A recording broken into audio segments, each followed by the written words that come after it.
Coral Gables. This evening, Books and Books is very happy to present Professor Donald Spivey and his new book, If Only You Were White, The Life of Leroy Satchel Paige. And here to introduce the evening for us, please welcome our friend, the director of the Center for the Humanities at the University of Miami, Professor Miyoko Suzuki.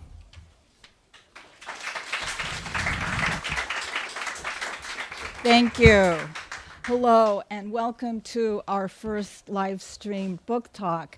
And I'm very happy to present one of the first of the 5 book talks that the University of Miami Center for the Humanities is presenting in cooperation with Books and Books. And I'd like to thank Mitchell Kaplan and Christina Nosti for helping us carry on this program, which is in its 3rd year.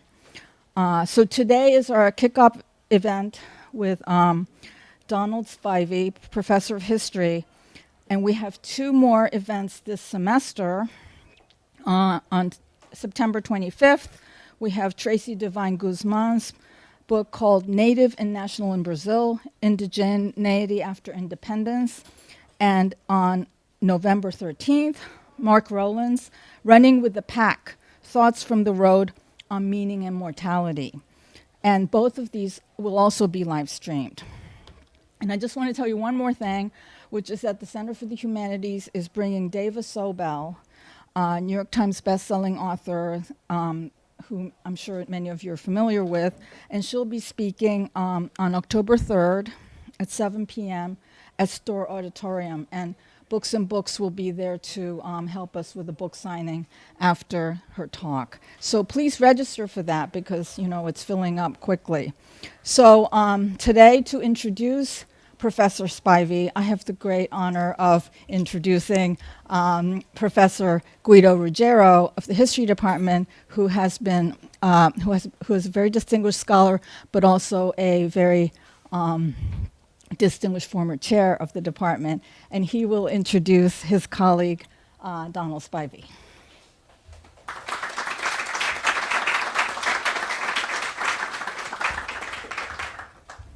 All right.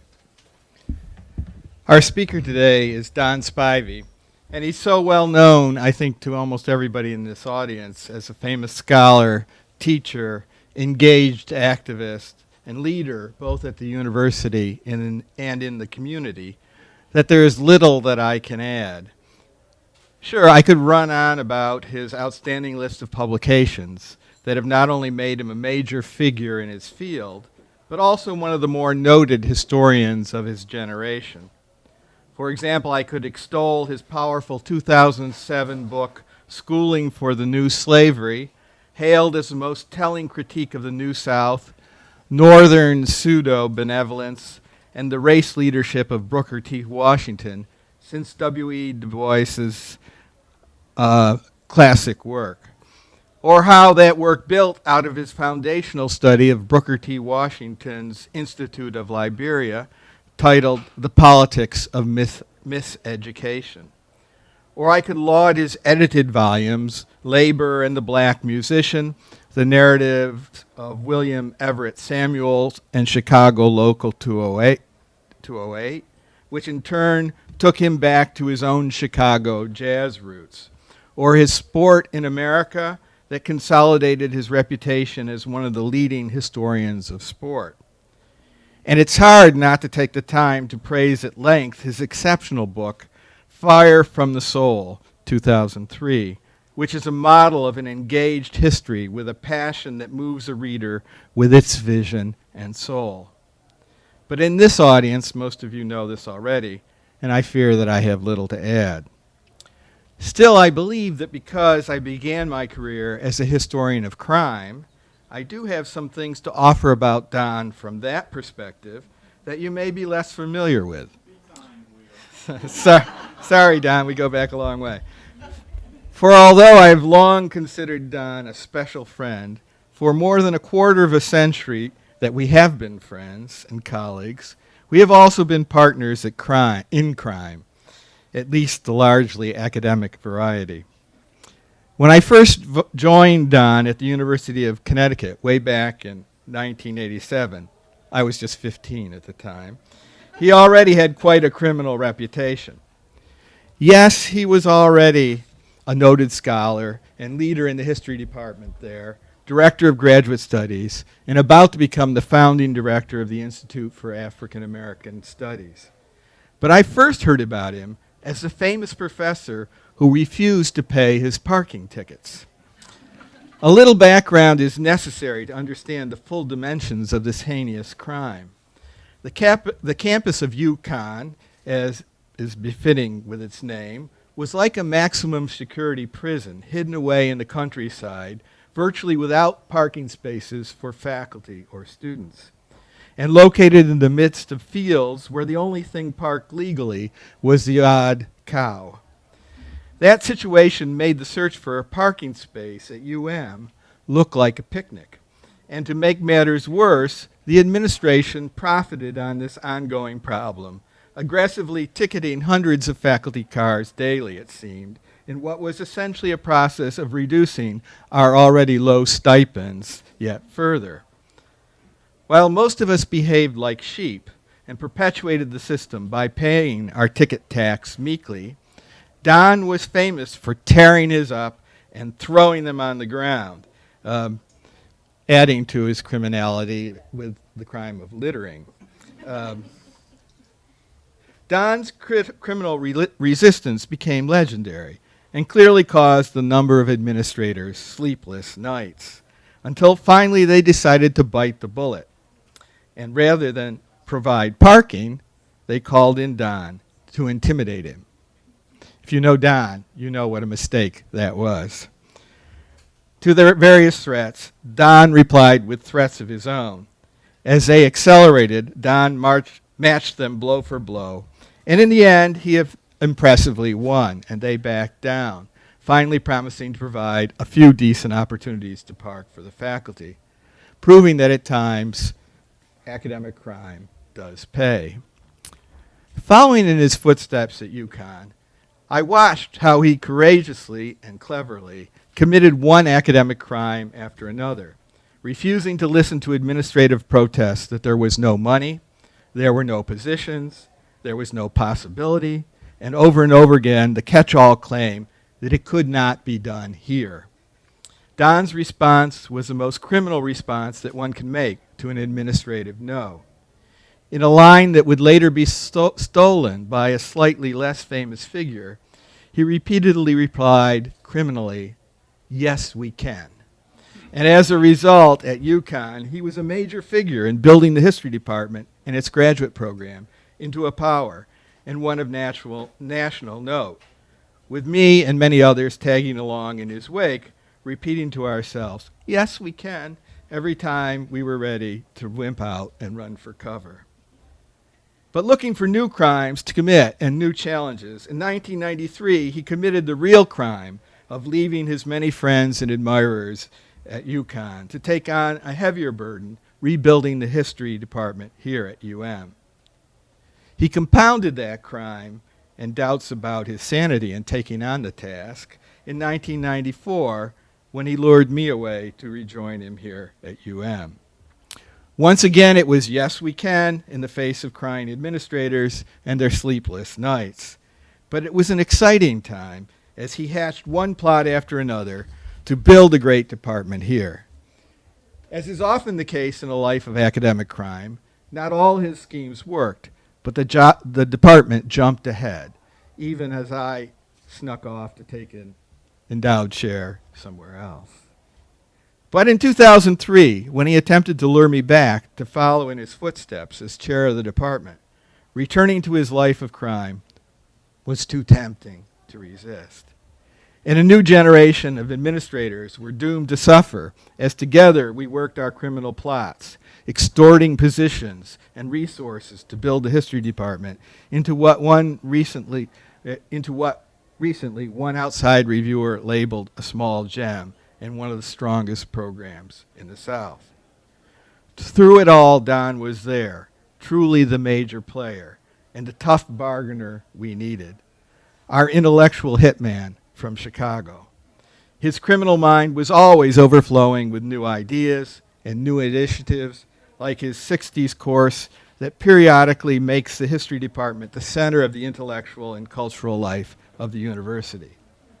But that was the only the most visible side of his often quiet, tough work behind the scenes, building a program that really has fulfilled the criminal dreams of greatness that he came to UM with back in 1994. His fame and his great intellectual contributions to scholarship and to society are all well and good. But for me, Don has been a mentor and a colleague in academic crime that leaves me still sane in these hard times and before an academic culture that seems to insist that it cannot be done, no matter what it is. Simply quoting him, "Yes, we can." May there be more academic criminals and friends like our speaker today, Don Spivey.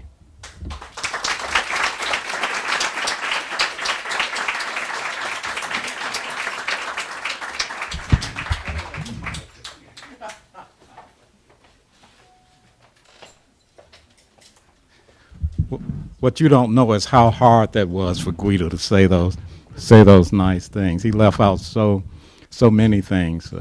I knew you were going to mention the fact that he and I used to try and outwork one another, and who would come in the earliest and who would leave latest, et cetera. And it got to a point there, it was insane. I mean, we were coming in before the sun was up. We were leaving at night. And then I said, I got to stimulate him a little more. And so I was leaving late one night, and I put a note on his door saying, "Where are you? I'm already here." But where it messed up was he came back to his office that night and saw the label on the door, so he really called me an academic criminal for doing that. I think I could have got him to come in at 3 a.m. based on he was so determined to beat me in, right? Which he did, and I was following his lead most of the time, to be sure. Thank you all for coming. I'm going to talk to you, and I won't talk that long, about one of the greatest athletes of all time, Leroy Satchel Paige, right, who entertained millions. I'm sure many of you are familiar with the name Satchel Paige. Right. I grew up hearing about Satchel Paige. When I told my mother, who's still alive, that I was writing on Satchel Paige, she went, "Oh, goodness, Satchel Paige." Right. Everyone had a story about Satchel Paige, and certainly there in Chicago because they played the East-West Classics there in the Windy City, which involved, it would be a full house at Comiskey Park, 50, 60,000, et cetera. Satchel Paige was one of the greatest athletes of all time. No question about it, a role model. He set the motion of how you become a marquee player. He played to the crowd. He saw no contradiction between sport and entertainment. He was an entertainer. He brought thrill, if you will, to the game. First and foremost, he was a superb pitcher. Incredible control. When they had in fact, a early version of a timing gun in the late 1940s, he was already in his 40s, and they timed him, and he was throwing 100 miles an hour even then. But the accuracy was incredible. As a child, he used to go hunting with nothing but rocks and bring home birds, squirrel, etc. when he was 9 years of age. And he became such a great icon in sport. The press loved him, and the press loved him because he understood how to use the media. He played games with them all the time about what's his age. And certainly when you're looking at that picture, 1948, he's 42 years of age when he's brought into the Cleveland Indians, right? And there he is starting, the first African-American pitcher to start a game in Major League Baseball. He's 42. Can you imagine the pressure on him? And the other side of Satchel Paige is Satchel Paige as a race icon, right? There's no question about it that all of Black America was watching that night and hoping that Satchel Paige could deliver. It is much more than a baseball game, right? What will be the outcome? Can he still deliver at age 42? And needless to say, he did. And the details of that game are absolutely fascinating. if you read the book, buy the book, you can read the details of that game. How great a pitcher, just to give you some notion, the great Joe DiMaggio, when he was just starting out and playing in the California Winter League, and that was one of the areas where blacks and whites played against each other, black all-star teams against Major League all-star teams. DiMaggio was not with the Yankees yet at that point, and in one of these games with Paige pitching, he got a hit off Satchel Paige. And he told everybody coming back, and Paige heard it. He says, "I now know I'm ready for the majors. I just got a hit off Satchel Paige." And later in Joe DiMaggio's career, at the end of his career, he was asked, "Who's the greatest pitcher, the toughest pitcher you ever faced?" And without hesitation, he said, "Satchel Paige." Right? Just trying to think of another good example. Bill Veeck, the Maverick owner of the Cleveland Indians, who brought Paige to the Cleveland Indians in 1948. Do you mind if I take my jacket off? I was talking to Mitch Kaplan, and he said, "Yeah, it is a little warm, and I'm perspiring away here." Yeah, well, I don't want to do a strip tease. Right. Bill Veeck said of Satchel Paige, his greatest pitcher I've ever seen, and I've seen most of them. Bill Veeck, who was the owner of the Cleveland Indians and later the owner of the St. Louis Browns, and later the owner of the Miami Marlins, and then back to the White Sox. And to all those places except the White Sox, he brought Satchel Paige in. Veeck said this on his radio program late in his life. He said, and I quote, "If Satchel Paige had been brought into the majors when he was at his prime, today's Cy Young Award would be known as the Satchel Paige Award." Right? And you had many others making the same accolades about the great Satchel Paige. How many games he pitched in? I lost count because he would pitch for more than 4 decades, and very often, typically, pitching more than 100 games per year. If you can imagine that. How do you pitch in more than 100 games a year? 3 innings here, 3 innings there, etc. He's a household name for both blacks and whites. And a showman on the mound. I mean, his triple windmill wind-ups, etc. Black ball was a faster pace baseball, etc. More excitement, more base running, etc. There was a good time when someone hit the ball back to Paige, and he picked it up and took the ball and took his glove and dusted off his shoe before he threw the person out to first. Those kinds of antics went with black baseball. Shadow ball, where you in fact would play, the teams at the beginning of the game would play imaginary baseball with no ball, just to entertain the crowds. And Mr. Paige was a notorious trash talker. He loved to talk trash, and the crowd loved him for it. No need of you bringing that up here. It's only wood. It's not going to do you any good. You know, this one will be so fast, all you can do is watch. And when people would pick that up, they would repeat it to others of what Satchel Paige is in fact saying. I want to just give you a taste, if I will, of the book. I was urged by a variety of publishers when we were doing this to do a central theme with Satchel Paige. Either talk about Satchel Paige as a contributor to the civil rights movement, which he did, which he was, and that's in the book, right? But I don't think it's the only theme of Satchel Paige. The women in the life of Satchel Paige and how these women made Satchel Paige, that is in the book. But I don't think it's the only theme of Satchel Paige. I've given talks with all of these different topics on Satchel Paige, including Satchel Paige and baseball diplomacy, because he was indeed the Johnny Appleseed of baseball, going throughout not only North America, but throughout Latin America, the Caribbean, spreading the gospel of baseball. He's an international figure. So all of those themes are there. The theme of culture, the black community. And I thought to do and to take one artificial construct and to plug Satchel Paige into that would be totally unfair. And I refused to do so. That's not to say that the book is a jumble of nothing. I think it's thematic. You can read it well, but it's all of those things because it is the richness of Satchel Paige's life. Rather than construct his life in terms of how Don Spivey sees it, I tried to enter the world of Satchel Paige and to explain his world as best I could through his eyes. And that was not always nice and easy to do, etc. He was a complex individual. He had many positives, but he had many flaws as well. And all of that, I think, comes through in the book. Let me give you just, if I might, a sampling.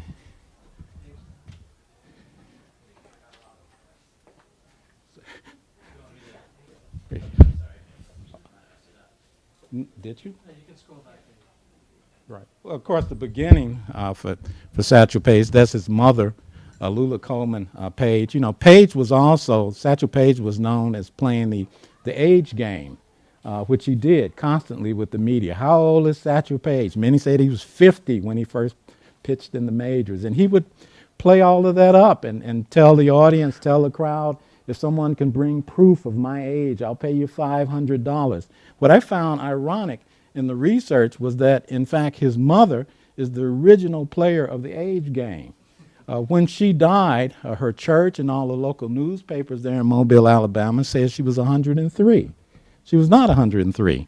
She was 92, which is a ripe old age, but she was not 103. She played the age game, and that age game in the African American church was very important. It made her a unique figure, the mother of the church, etc. So I don't know if he inherited this from his mother, indeed, but what he also inherited from his mother was a strictness. I don't know what's happening with your machine there. The other, what I call the possible other nickname for Satchel Paige was "Go and Fetch Me a Switch."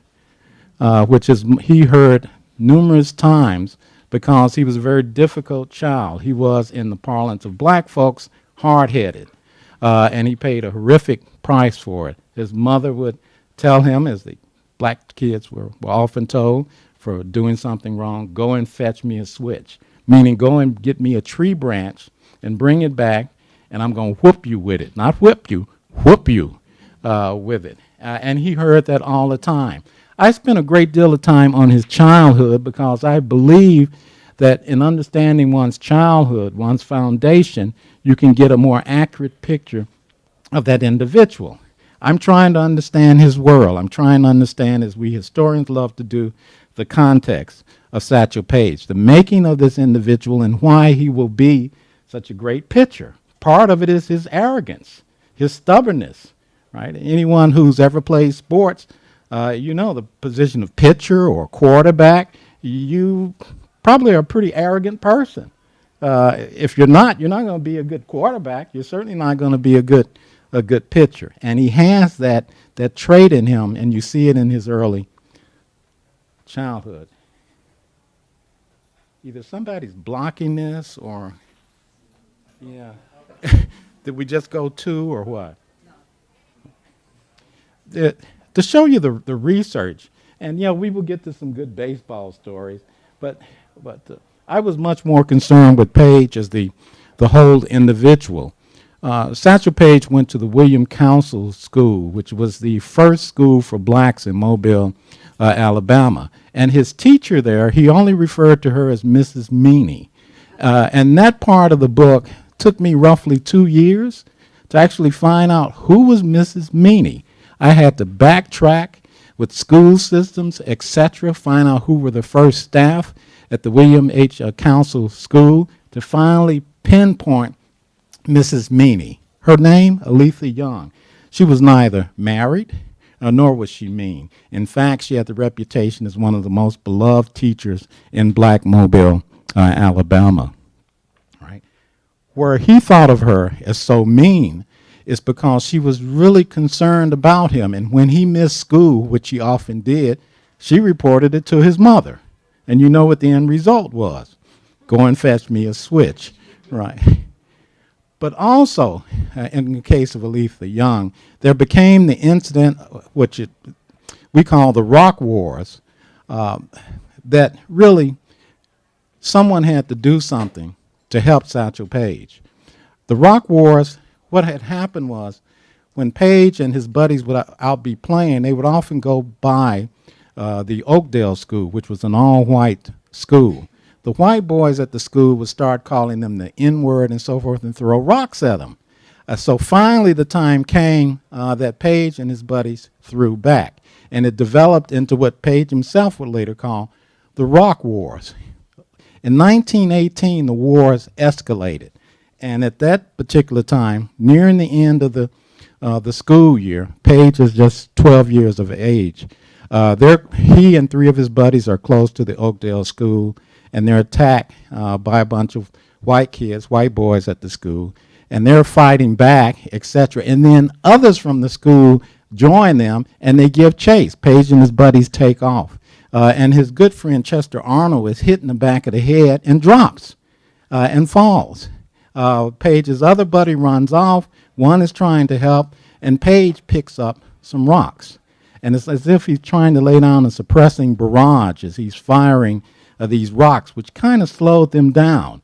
And when he saw they were not stopping, he started throwing with full force and utterly bad intentions. And this is a person who could bring down sparrows with rocks, and he was hitting boys in the head, etc. And as I say in the book, many a white boy went home that evening crying with a big knot on the head. But this could have escalated out of control had those youngsters went home and complained to their parents. It would not have been the first time because of this kind of incident or some other misinformation that a black community was ravaged, destroyed, etc. Satchel Paige was now putting the entire community, Black Mobile, at risk. Frank Crenshaw, the police chief in Mobile, knew Paige, right? Because Paige was, in his words, too uppity. And Crenshaw writes a letter to none other than Booker T. Washington, talking about the need for reform schools in Alabama. And he has in mind kids like Satchel Paige. Crenshaw had gone on record much earlier saying that he thought that any Negro child who could walk was old enough to go to jail. Right. Aleitha Young actually makes the decision in this case, in the case of Satchel Paige, and it is her who recommends that he be sent off to reform school, which is a blessing for Paige, because in the state of Alabama, as young as age 10, black males were being sent off to adult prisons. And so she recommends that he be sent to reform school. I'm going to try to go to the next slide. No luck. Okay. That is the Alabama School, Alabama Reform School for Juvenile Negro Lawbreakers. Love the title. That's the official title of the school, the Alabama Reform School for Juvenile Negro Lawbreakers.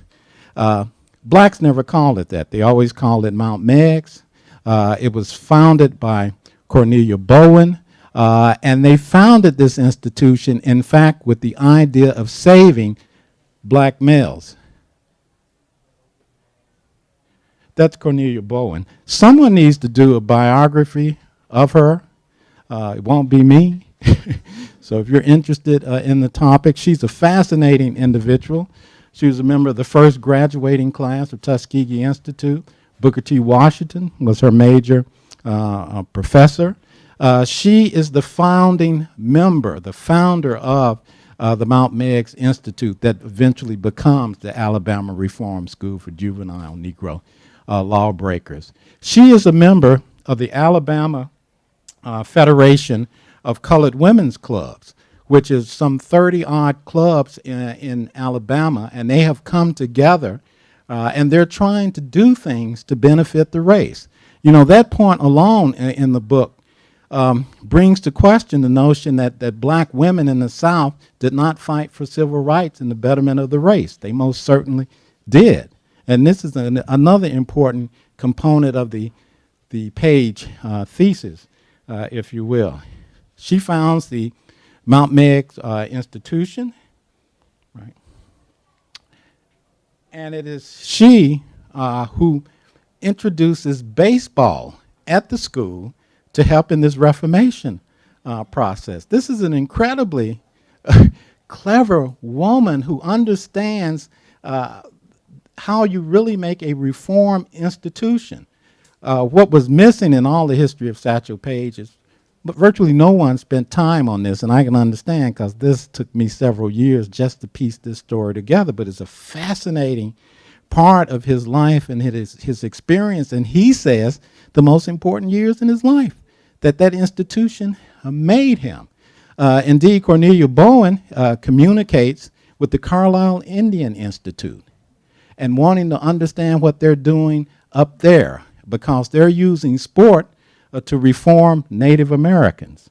Carlisle Indian Institute, of course, is the home of Pop Warner, and Pop Warner football, cheerleading, baseball, etc. And she borrows the model from there, and with the help of Booker T. Washington, establishes it there at Mount Meigs. Baseball is an important component in the reform of these young black males. For the longest, we thought, well, he just went there, he played baseball, it just, interesting circumstance, accident, etc. No, it's a planned program of reformation thanks to Cornelia Bowen. And researching and finding where her documents were, I'm telling you, that was something, because the field reports about Mount Meigs are not in the Alabama archives, etc. They're at the University of Virginia in the Davis collection, where I got the photographs from, etc. In fact, they had Bowen's name wrong. They had it as Bowman. And I informed them, and they were able to confirm that, yeah, they had it wrong. It was Cornelia Bowen. And they thanked me for that, which was great, because then they gave me access to everything there.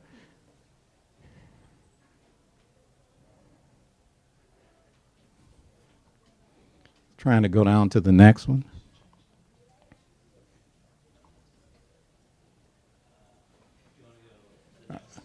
Okay.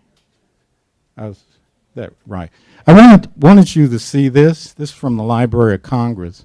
And it's Cornelia Bowen. And by the way, at this particular point, you can see in that letter, she's at Harvard doing some work there. That's not why I pulled that particular letter. It's because I wanted you to see clearly the members of the board of trustees at the institution. There were 6 blacks and 6 whites, right? Members of the board of trustees. All the people who are local are black. All the people who are from the north, northeast are white. You can go down the list and you can easily tell who's white and who's black. The point being that the teachers, the staff, the board of trustees, those who run the institution on a daily basis are all African Americans. And it is at this institution that Satchel Paige learns how to pitch. Ironically, for the longest, claims were made that someone taught Satchel Paige to pitch who was something other than African American. In fact, in a movie version of Satchel Paige and his life, the coach was portrayed as a white man who taught him how to pitch. There are no whites at the Mount Meigs Institute in any teaching capacity whatsoever. And after extensive research, we find that the individual who taught him how to pitch was Moses Davis, who's a member of the board of trustees, but he's also a cabinet maker and a likely ex-baseball player. And he spends time there taking the boys fishing, teaching them baseball, etc. And it's not just that story. It's a connected story if you want to build the civil rights theme, for example. Moses Davis often goes to Montgomery and uses the black community there to help support the baseball team. Particularly, he seeks out the help of the Dexter Avenue Baptist Church, the oldest Baptist church in Alabama, founded in 1877, because Murray's, The sporting goods store is 316 Dexter Avenue, right down the street from this very, very important church. And he uses that connection, plus donations from the church, to get a special deal from Murray's for the baseball uniforms.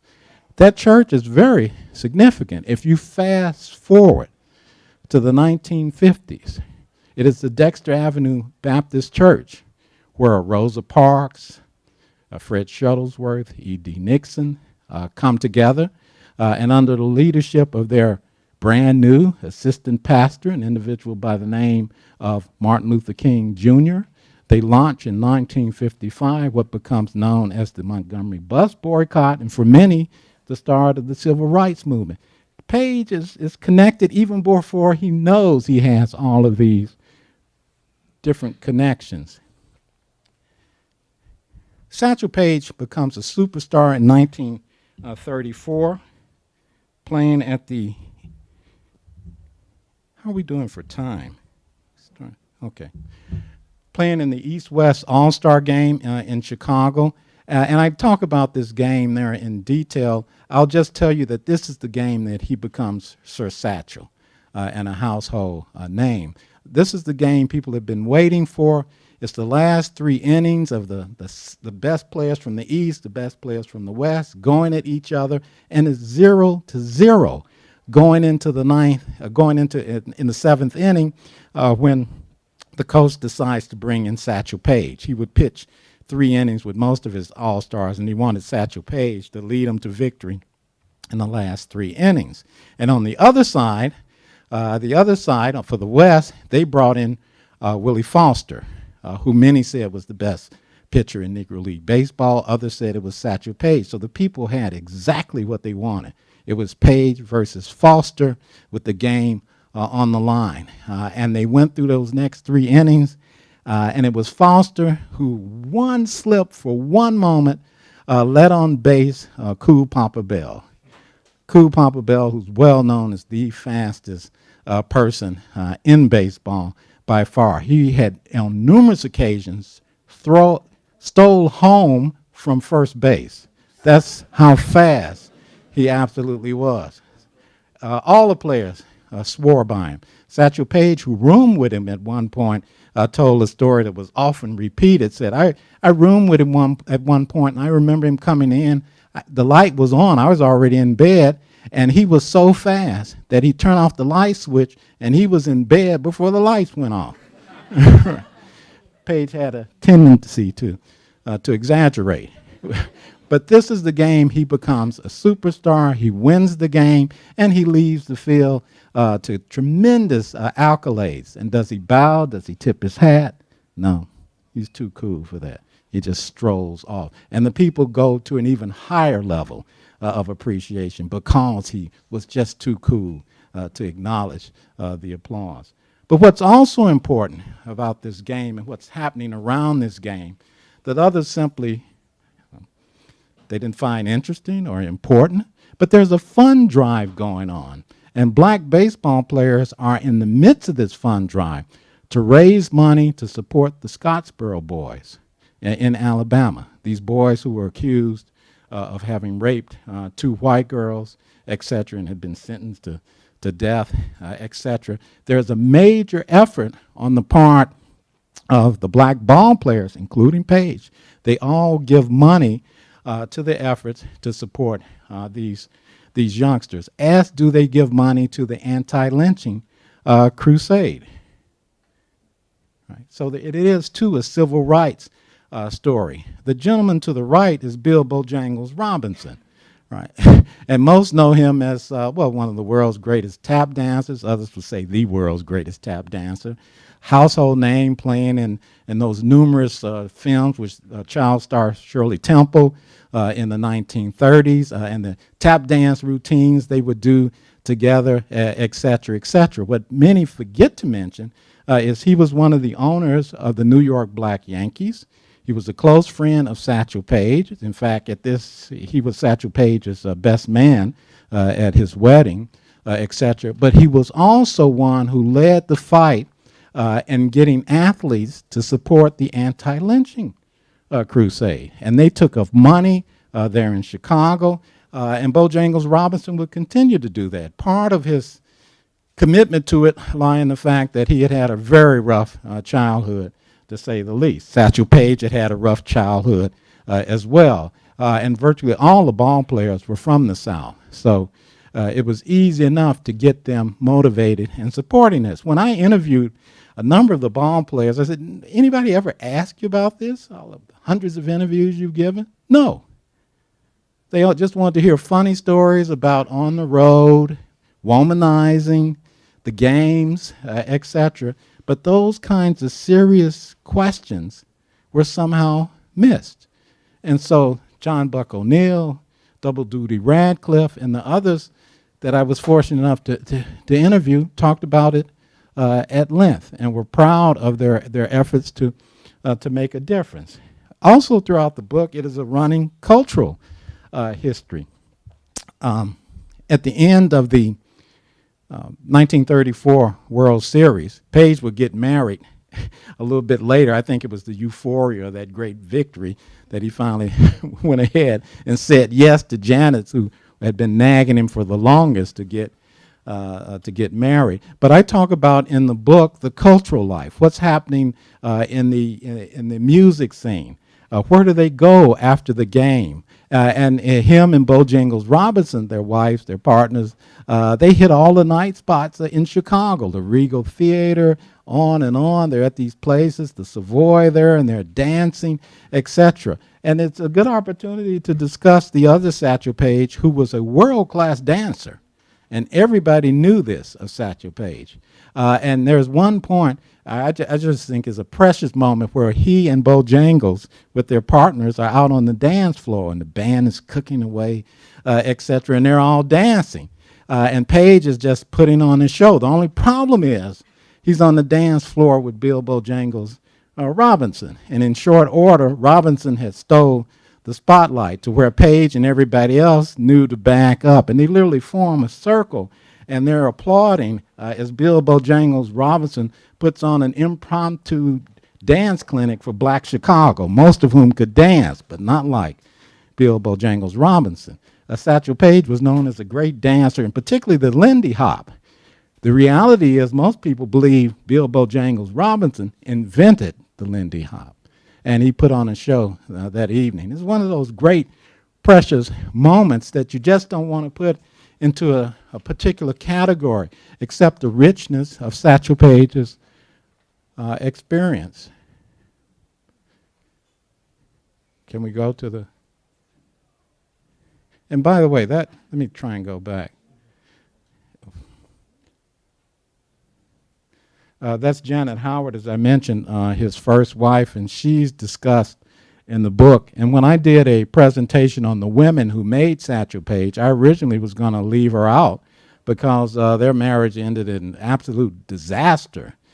She thought she could tame him from his wandering ways, and she was not able to change his wandering ways. And then talking to several colleagues, they said, but didn't he learn from that? And yes, he did. So even that was a great learning experience, because his second marriage would be his last marriage, and a wonderful marriage that would carry both of them to the end of their lives. So I put her in. And this book is also a baseball book. I didn't want you to think that it's just talking about all the things going on around it. It's the history of the Negro Leagues and Major League Baseball. All right, the hardships on the road for the ball players is given attention in the book, to be sure. It's a lot of fun at these games, but I also wanted people to understand how rough it was. Satchel Paige tells us about the first time he's playing with the Chattanooga Black Lookouts, the first professional team he's on, and they reach the ballpark late at night, and he says he's tired, and he just wants to go straight to the hotel. And he's informed by the team owner, Mr. Herman. He says, "What hotel?" And the players would sleep there on the in the ballpark, on the grass, on their suitcases, if you can imagine that, and pitch dark. That next morning, they dined on hot dogs and oranges, right? And then came the game, right? They played a wonderful game. They were superb, and they won the game. And it was interesting to look at the players and how they joked about it and so forth, and said, people aren't coming out here and want to hear how rough we had it. They are coming to be entertained with good baseball. And that's what life was like on the road, including incidents with the buses, et cetera. And I talk about some of that in the book. And, of course, Satchel Paige's love affair with the automobile, which was a practical love affair. The automobile allowed Paige to bypass those terrible buses. It also allowed him to bypass those so-called hotbeds in those Jim Crow hotels. Hotbeds meaning it was beds full of chinches and other sorts of things. He said it was so bad that you slept with the light on, and even that wouldn't work. And so you'd have the light on and you spread newspaper over the bed, so hopefully the chinches wouldn't eat you alive while you were asleep. He had enough of it. And when he was able to get his first automobile, that allowed him to navigate beyond this, because he would be self-contained. In his trunk, he would have a thermos, he'd pack some food, he'd have a blanket, right? He would typically arrive at the game site early, park near a lake or river. So he had the great outdoors for bathroom needs, the lake or the river to freshen up, take a bath if you want, take a swim. And he always carried fishing gear in his trunk. So if he had time, he'd do a little fishing. And he always carried a portable little Coleman lantern that he would use and catch some fish, have some fresh fish, etc. So it's interesting, his love affair with the automobile. One always has to mention the other side of Paige and the automobile. I'm sure some of you have heard it before. You always have to tell it. He was a notorious driver. He did not know how to back off the accelerator. He had more speeding tickets than you can possibly imagine. As one Satchel Paige story went, which was a true one, he blew through a little small town, and finally the police pulled him over. And his speeding was so incredible, they took him to a local magistrate. And the local magistrate said, for that kind of speeding, we're fining you $40. And $40 was a lot of money back then. And Paige reaches in his pocket and pulls out $80. The judge says, no, it's Mr. Paige, it's $40, not $80. And Paige tells him, I'll be coming back this way. But that was Satchel Paige. And when I interviewed Buck O'Neill, he told me that J.L. Wilkinson, when they were both on the Monarchs, Wilkinson had assigned him to ride with Paige, make sure he got to games on time, and stop speeding. And Buck O'Neill was telling me why he went to Wilkinson and told him, you can fire me, I'm not riding with him anymore. He said, not only was he speeding, Don, he said, but he was speeding and blasted down this one town, and we're going the wrong way down a one-way street. And he said the police pull us over, and they tell him, no, you're speeding, but do you realize you're going the wrong way down a one-way street? And Paige responds, I was only going one way. And Buck O'Neill said, that's it for me. And he got another ticket.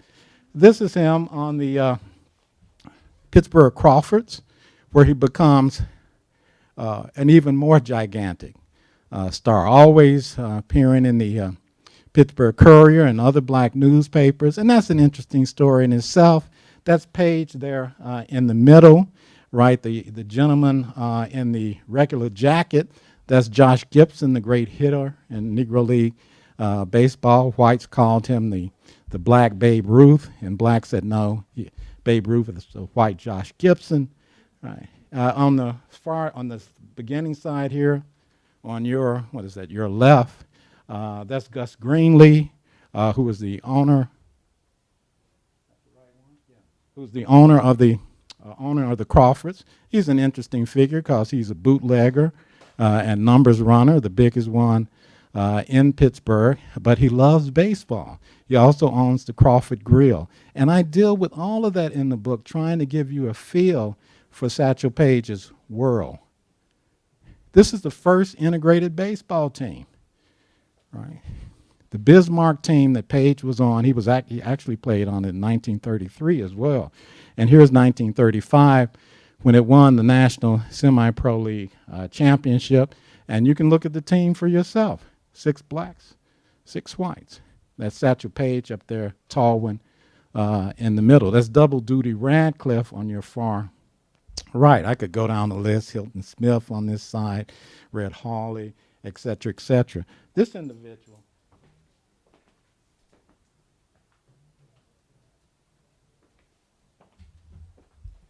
very important. That's Joe Desdorado, and he gave us a very good written record and a lot of interviews about this team. And you learn how this team was really an integrated team.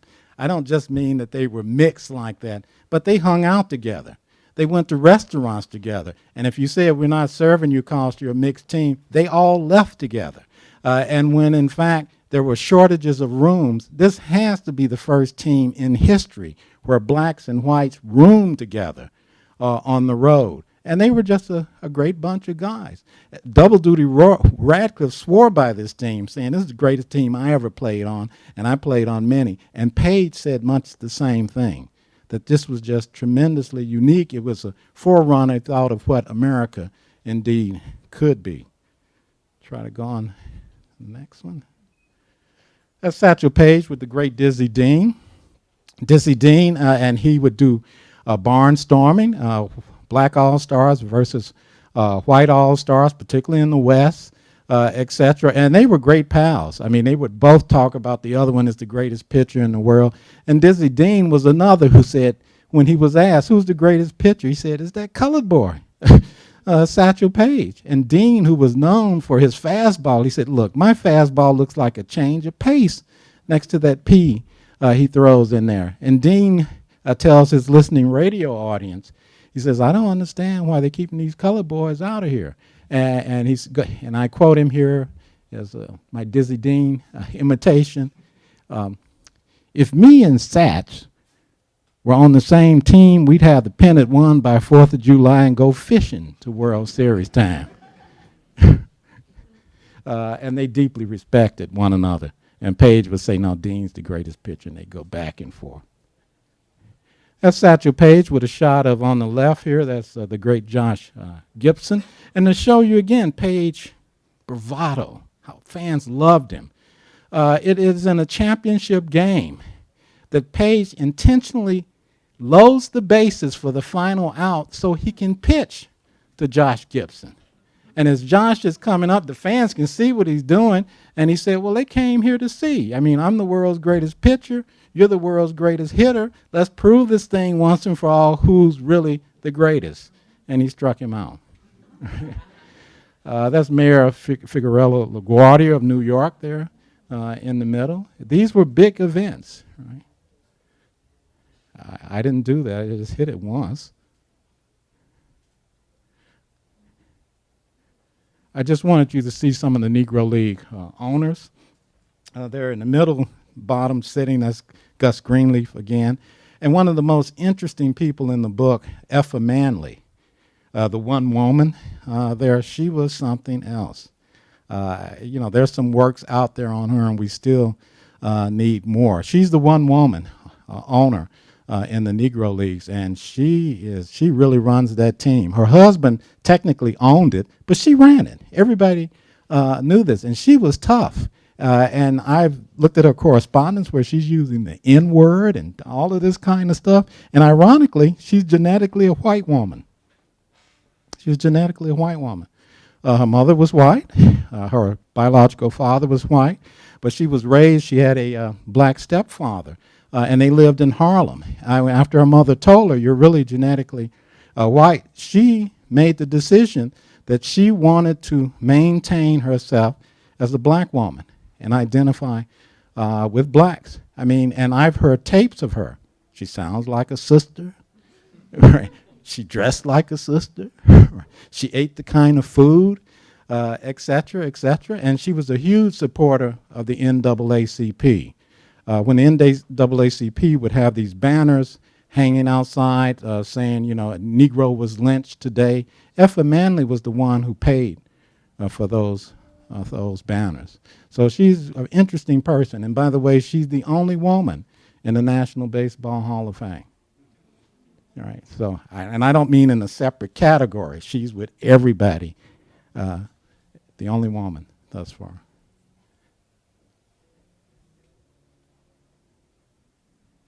I'm trying.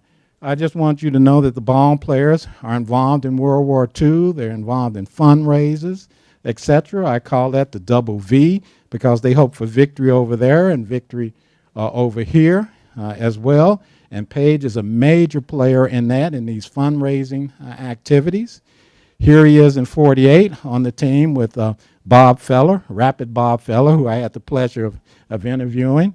That's a story in itself. You had to join the Bob Feller Museum to interview Bob Feller. And I told him I was already a member of the Bob Feller Museum, and Feller's people told me, join again. And I did. And so we did our interview. Our interviews were phone things because he was running around, even in his 80s. He was in Las Vegas, and we're hooked up and doing these interviews. And people told me he was tough. Be careful in interviewing Bob Feller. But as we tell people in a note of doing oral history, I never do it at the beginning of a project. I try and know as much as I can, and then I do the oral histories. And when I interviewed Bob Feller, I knew everything about Bob Feller. And so I started off by saying, Mr. Feller, before we begin, I'd like to thank you for your service in World War II. He said, oh, I like you already. Because I knew how much that meant to him.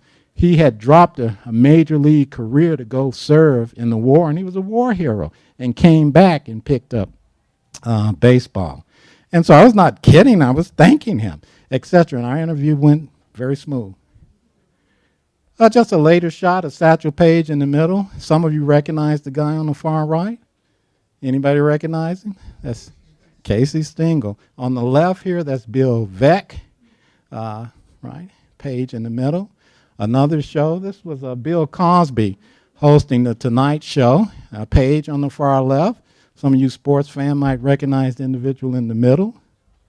Jim Brown, my role model as a running back. I thought it was the greatest running back I had ever seen. Tough, couldn't bring him down. Wow. That's Paige pitching his last game with the Kansas City Athletics in 1965. He's 59 years of age, and he pitched 3 innings. His son Bob told me that day that he was going to pitch, they had him pull on all the full gear at home, and Paige was warming up and so forth. And he said in the first pitch got completely past him before he could even react. And his mother came out and said, "That's enough. Take that stuff off, etc. He'll kill you with that baseball." He was still throwing just that fast. Bob said, "I couldn't even react. The ball was already there." The Satchel Paige stamp, which came out commemorating his birthday so 2006 it came out. He's born 1906, died 1982. That's a statue of him. I took that shot. That's at the National Baseball Hall of Fame out in the courtyard. I didn't want just the pictures of him with all the other players, but they've erected this special statue of him, and they love him with that high kick, to say the least. And there was the entire family on This Is Your Life in 1972, and the Paige family actually found this shot for me and let me have it for the book. There's Lahoma Paige, his second and final wife. Satchel Paige to the right, that's his brother walking up to him, John Jr., and that's the Paige 7 children. The tall gentleman on the far right, that's his eldest son, Robert Leroy Paige. And that's a shot. I had asked Pamela Paige O'Neill, the Paige's eldest daughter, and Bob Paige, if they'd let me have a shot of that great picture I saw in Bob's home. That's Lahoma Jean Brown Paige, right there, Paige's second wife, and that's Satchel Paige with the hat on. And you can know for yourself, they are dressed to the nines. This is how you went to a Negro League baseball game. People were all dressed up. But they did me one better. They took the picture off the wall and went out there to Kansas City off Vine Street, where there's a mural painted by an anonymous artist just honoring Paige, and they had that picture taken. And, of course, that's the final picture in the book. And Bob Paige will be here in November, joining me. As you know, not only Mitch Kaplan is the founder of this bookstore, but he's the brains behind the Miami International Book Fair. And Bob will be joining me at that book fair in November. So come on out and meet Bob Paige. Get him to co-sign your book, if you will. I'll be talking about aspects of the book, and he'll be talking about living with the legend, his father, Satchel Paige. And my favorite shot, of course, with John Buck O'Neill that we used as the author picture at the end of the book. I think they made it black and white for the paperback edition. John Buck O'Neill cited this: "We should have supported our Negro League teams and then gone on and found a way, as Satchel had said, to take whole teams into the majors, or at least make the Negro Leagues part of the farm system of the majors." And throughout the book, including not only the chapters, etc., but I talk about the goal of integration and was it the right goal? And you find constantly Paige questioning that goal and asking what will it do to the Negro Leagues if we integrate baseball. And indeed, the day Jackie Robinson played, not only was it a full house, but attendance at Negro League games began to rapidly decline. And oops, how did that get in there, right? So this and much, much more is discussed in the book. I know that was a quick, I hope relatively quick, run through just to give you a flavor of what's in the book. Thank you.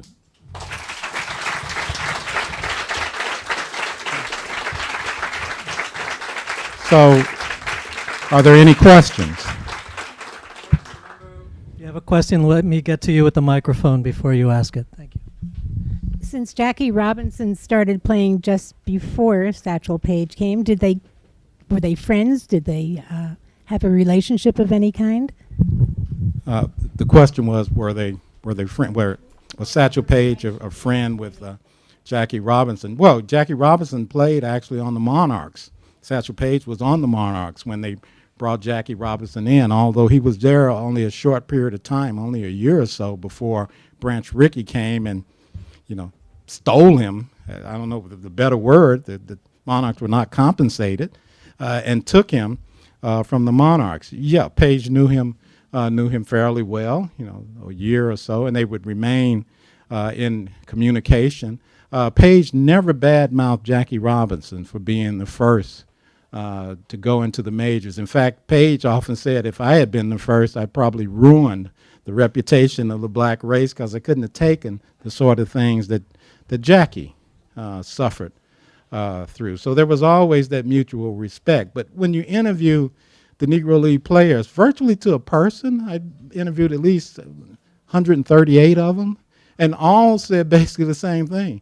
Jackie Robinson was nowhere near the best player in the Negro Leagues. Nowhere near it, right? Yeah, but Jackie Robinson was tremendously successful. He was a great athlete, and nobody takes that away from him. But you read the book, and you'll see some of Paige's comments about Jackie and the whole issue of integration, and how the two would work together trying to get more blacks into the majors, which was ironic because as more coming into the majors, the Negro Leagues are dying.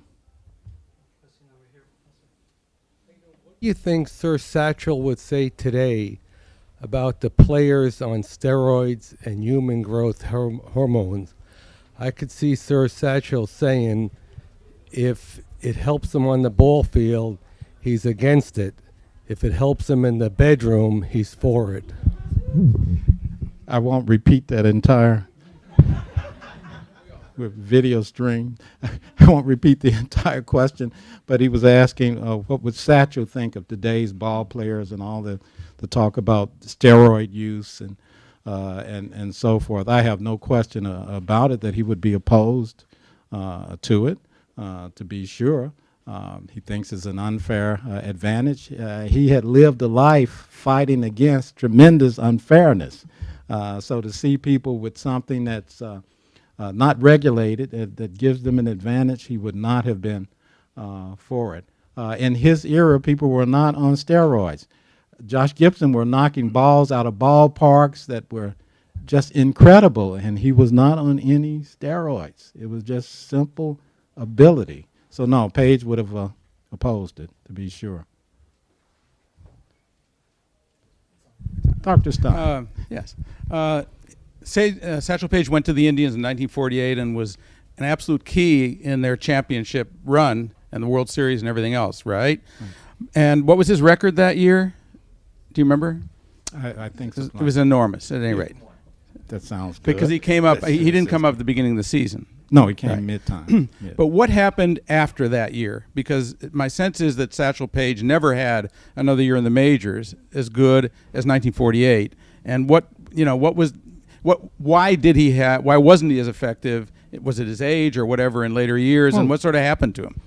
Well, Dr. Stein just asked about Satchel Paige and the later years and what happens to him after that great 1948 season. In the 1948 season, he's tremendous in the pennant run. As one was mentioning here, just his record and his number of saves and starts, and new records in terms of attendance. When it got to the World Series, he basically didn't play. He had like a part of maybe one inning. And every move he made, they were calling it a balk, particularly his hesitation pitch. And he was frustrated that, in fact, the manager didn't use him in the World Series, and he thought it unfair. In fact, when the team went home after winning the World Series, Paige took a train and went to Kansas City. He didn't even go to the parade and all of that sort of thing back in Cleveland. He would have another year with Cleveland, and then things really started falling apart, and then he would go on after Bill Veeck bought the St. Louis Browns, and he went to the Browns for 2 seasons, and they were decent seasons. I mean, Stacy Stengel put him on the All-Star team, so he was on the All-Star teams in 52 and 53, if you can imagine an all-star that old. But he was still, a very, very capable closer, a relief pitcher. The Browns were an awful team, and so that was really the end of his professional career. And then after Veeck moved away from there and came down here to Miami, he brought Satchel Paige in. In fact, it was a big event. They had a helicopter land in the middle of the ballpark at the beginning of the game. And Satchel Paige gets out in full uniform, and the crowd just goes absolutely wild. He goes over to the side, and there's a big rocking chair waiting for him. and he sits there and rocks, etc. And the crowd just loves it. Veeck was good for those kinds of things. But he would actually pitch, and he did a fabulous job for the Marlins early on, and then it began to fall apart, particularly after Veeck sold his interest and left. But then when Veeck bought the Chicago White Sox, he was telling people he's going to bring in Satchel Paige, but he was way too old. It had to come to an end, and it did. Then there would be the fight for him getting a pension and all of that sort of thing, which was the irony. He didn't qualify for a pension because he hadn't been in the majors long enough. He hadn't been in the majors because they had a color line that didn't allow him in the majors. And so it's a whole story of teams trying to do their part to get him enough time on the books so he could get a pension, and eventually does. As you know, too, early on, 1971, he's inducted to the National Baseball Hall of Fame. Even that, he's the first black from the Negro Leagues. Strictly from the Negro Leagues, inducted into the Baseball Hall of Fame. And that, too, had a big fight and debate where they were going to put the likenesses of the players. They talked about a separate room for the former Negro League players, and, the place was going up in smoke, and they backed away from that. So if you've been to the National Baseball Hall of Fame, you see Paige and all the rest right there with all the other players, as it should be. And Effa Manley, there she is. Right.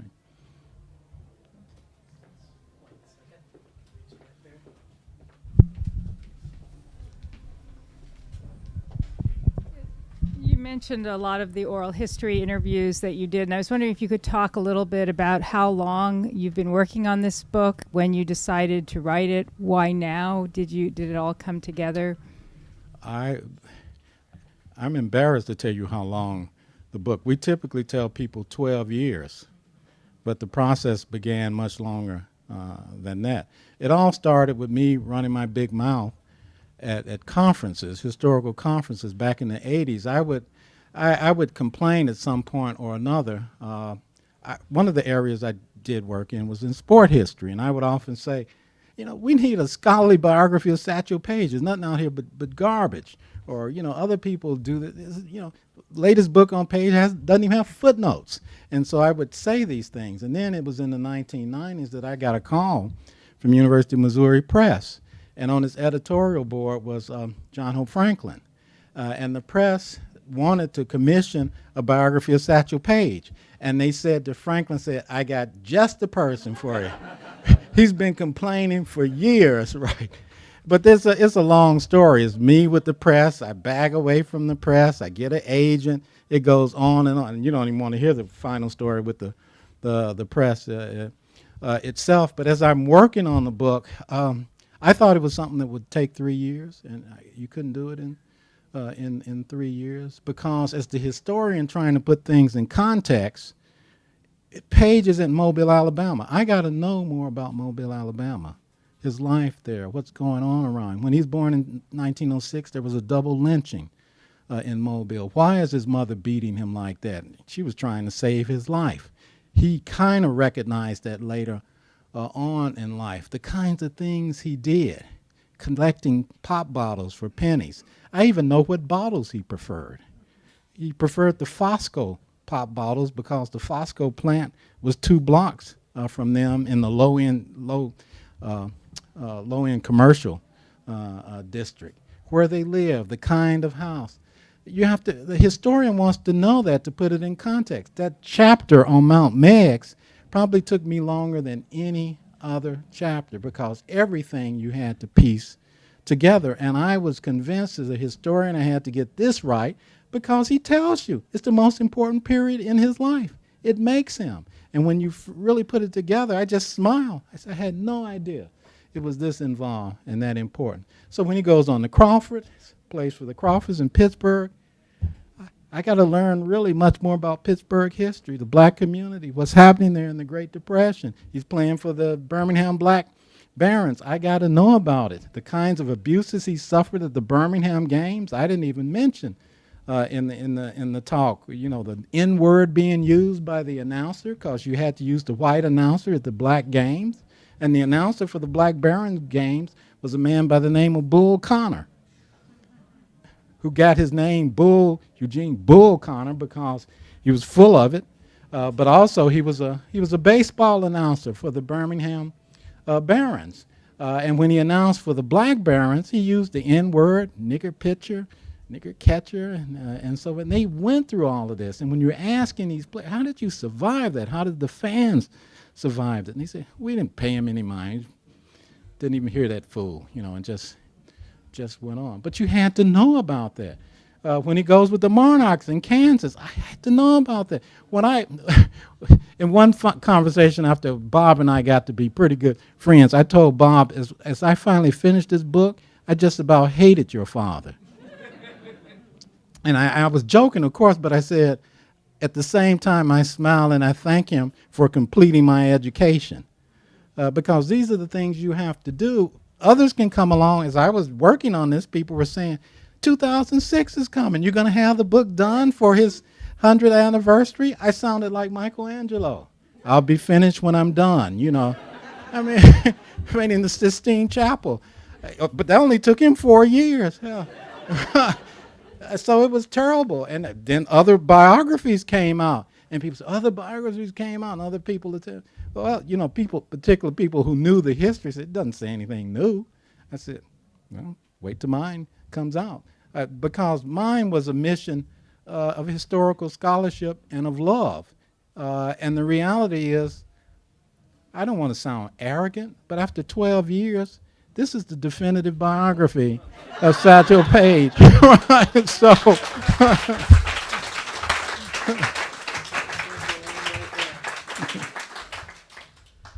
All right, folks, I think that's the perfect moment to close the. We will have the book for sale at the counter over there, and Professor Spivey is going to be signing at the table over there to the left of the screen. We're so full in here, when you get up, if you could fold your chair and stack it against the wall, that'll be a big help for us getting this room cleared out. And please, let's give him another hand. Thank you very much.